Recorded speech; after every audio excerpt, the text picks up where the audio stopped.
146.45 metre पर हम आकाशवाणी के रांची केंद्र से बोल रहे हैं। आइए सुनते हैं प्रायोजित कार्यक्रम हमारा रेडियो हमारी पाठशाला। आज इसकी हम सुनेंगे 9वीं कड़ी। स्कूली शिक्षा एवं साक्षरता विभाग, सेव द चिल्ड्रेन तथा यूनिसेफ झारखंड पेश करते हैं प्रायोजित कार्यक्रम हमारा रेडियो हमारी पाठशाला। अब पढ़ाई नहीं रुकेगी। चुन्नू मुन्नू हो या दीदी भैया, सबके सीखने का नया जरिया। घर से बाहर अभी न जाएंगे, घर में पाठशाला बनाएंगे। कैसे? अरे भाई, हमारा रेडियो हमारी पाठशाला, और उस पर हर रोज नई कहानी लाएंगे, सीखने का अब नया जरिया अपनाएंगे। खुश होंगे फिर हम सब भैया, चुन्नू मुन्नू हो या दीदी भैया, सबके सीखने का नया जरिया। बच्चों, अभी आप घर पर ही रहकर पढ़ाई कर रहे हैं, है ना? कोरोना अभी गया नहीं है, इसीलिए सतर्कता में कोई कमी न बरते।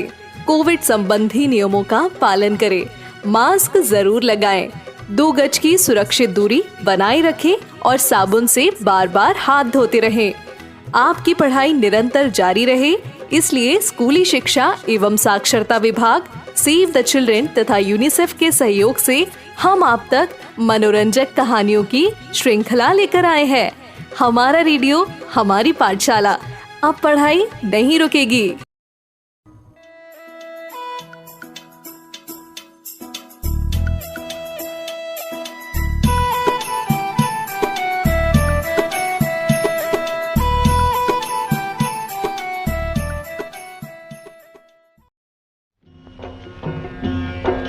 दी हमें आजादी बिना खड़ग बिना ढाल, साबरमती के संत तूने कर दिया कमाल।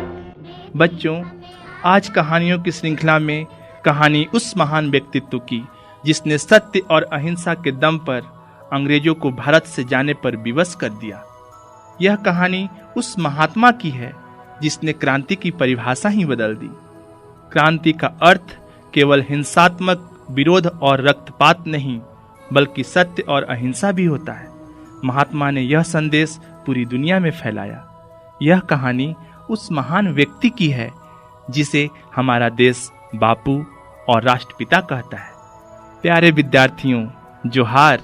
मैं आलोक कुमार, पीजीटी राजकीयकृत +2 उच्च विद्यालय मेराल गढ़वा से। बच्चों, आज हम कहानी सुनने जा रहे हैं महात्मा गांधी की, जिनका पूरा नाम मोहनदास करमचंद गांधी था। इनका जन्म 2 अक्टूबर 1869 ईस्वी को गुजरात के पोरबंदर नामक शहर में हुआ था।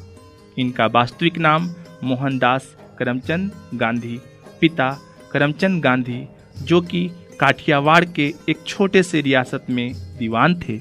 इनकी माता पुतलीबाई धार्मिक विचारों वाली महिला थीं। इनकी प्रारंभिक पढ़ाई पोरबंदर से हुई थी। महात्मा गांधी एक औसत छात्र थे। राजकोट आने के बाद इन्होंने हाई स्कूल की परीक्षा पास की। 13 वर्ष की आयु में इनका विवाह कस्तूरबा बाई से हुआ।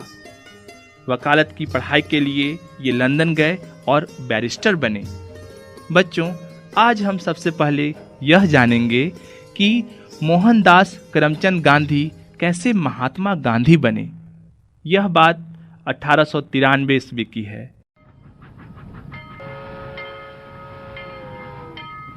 जब मोहनदास करमचंद गांधी को एक भारतीय फर्म के मुकदमे की पैरवी के लिए दक्षिण अफ्रीका बुलाया गया। जब गांधी जी वहां केस के सिलसिले में प्रिटोरिया शहर से प्रथम श्रेणी का टिकट लेकर रेल में सफ़र कर रहे थे, तभी कुछ दूर जाने के बाद एक गोरा आदमी उन्हें प्रथम श्रेणी के डब्बे से बाहर निकलने और 3rd क्लास में जाने को कहा। इस बात पर गांधी जी ने अपना टिकट उस गोरे व्यक्ति को दिखाया और थर्ड क्लास के डब्बे में जाने से इनकार कर दिया। ऐसे में उस गोरे व्यक्ति ने गांधी जी को धक्के मारकर ट्रेन से उतार दिया।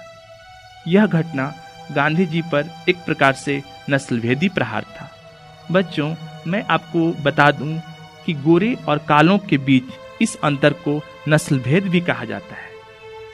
उन्होंने पूरी रात कड़कड़ाती ठंड में वेटिंग रूम में जाग कर बिताई।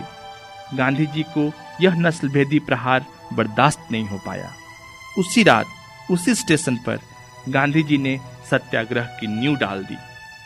उन्हें यह अंदाजा नहीं था कि सविनय अवज्ञा की यह शुरुआत अंग्रेजों की सत्ता की नींव हिला देगी। गांधी जी ने दक्षिण अफ्रीका में रह रहे भारतीयों के लिए संघर्ष करने का फैसला किया।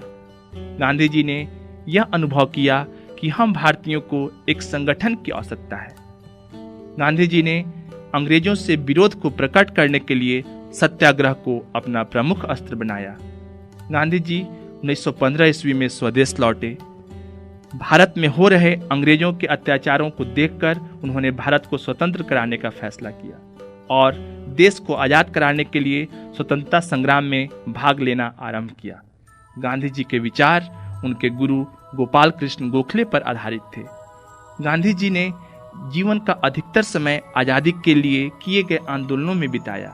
गांधी जी द्वारा भारत में सबसे पहले किए गए सत्याग्रह आंदोलन 1917-18 में बिहार के चंपारण, गुजरात के अहमदाबाद और खेड़ा सत्याग्रह थे। महात्मा गांधी ने यह आंदोलन किसानों और अंग्रेजों के शोषण से बचाने तथा मजदूरों को उनके हक दिलाने के उद्देश्य से किया था। भारतीय लोगों और महात्मा गांधी के प्रयासों से भयभीत होकर अंग्रेजों ने एक नए कानून को पारित किया जिसे रॉलेट एक्ट का नाम दिया गया। बच्चों, इस कानून में किसी भी भारतीय को बिना किसी अपराध के 2 वर्षों के लिए जेल में बंद कर दिया जाता था। इसे भारतीय इतिहास का काला कानून भी कहा जाता है। इसके तहत भारतीय आंदोलनों पर अंकुश लगाया जा सकता था। ठीक इसी समय 13 अप्रैल 1919 को पंजाब के जालियांवाला बाग में एक हिंसक घटना हो गई, जहां एक जनसभा पर अंधाधुंध गोलियां चलाई गईं, जिसमें लगभग 1000 से अधिक लोग मारे गए। इसके विरोध में गांधी जी ने 1920 ईस्वी में असहयोग आंदोलन आरंभ किया। यह आंदोलन अहिंसा पर आधारित था, परंतु चौरा चौरी की हिंसक घटना के कारण गांधी जी ने बीच में ही इसे समाप्त कर दिया। 1930 ईस्वी में गांधी जी ने एक बार फिर आंदोलन आरंभ किया और इसका नाम सविनय अवज्ञा आंदोलन रखा गया। इस आंदोलन की प्रमुख घटना नमक यात्रा या दांडी यात्रा थी, जिसका उद्देश्य नमक कानून को तोड़ना था। गांधी जी और उनके सहयोगियों ने 1930 ईस्वी में साबरमती से दांडी तक पैदल चलकर इसे सफल बनाया। 8 अगस्त 1942 ईस्वी को गांधी जी द्वारा एक और बृहद आंदोलन, जिसे भारत छोड़ो आंदोलन कहते हैं, चलाया गया।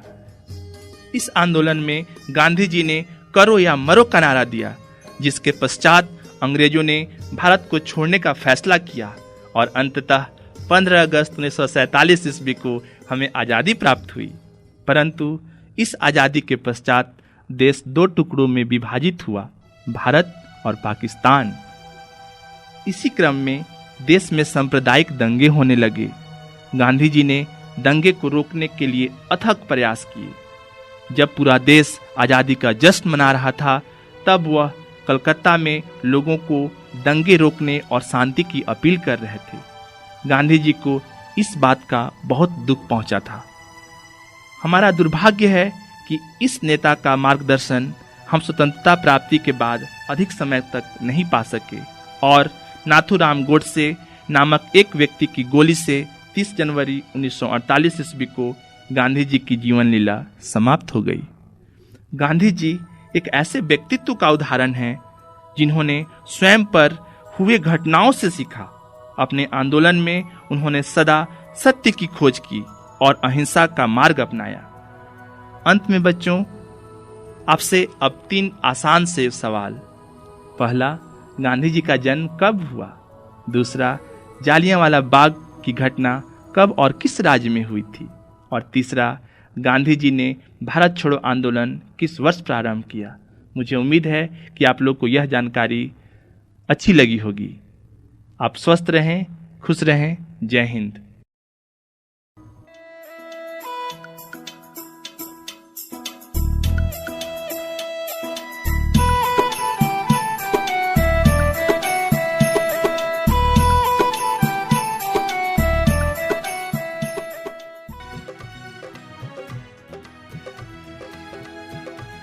इस प्रसारण से संबंधित सुझाव, अपने प्रश्न इत्यादि आप हमें jcertrg@gmail.com तथा टोल फ्री नंबर 1800-5728-585 पर संपर्क कर सकते हैं। चुन्नू मुन्नू हो या दीदी भैया, सबके सीखने का नया जरिया। घर से बाहर अभी न जाएंगे, घर में पाठशाला बनाएंगे। स्कूली शिक्षा एवं साक्षरता विभाग, सेव द चिल्ड्रन तथा यूनिसेफ झारखंड पेश कर रहे थे प्रायोजित कार्यक्रम हमारा रेडियो हमारी पाठशाला। अब पढ़ाई नहीं रुकेगी।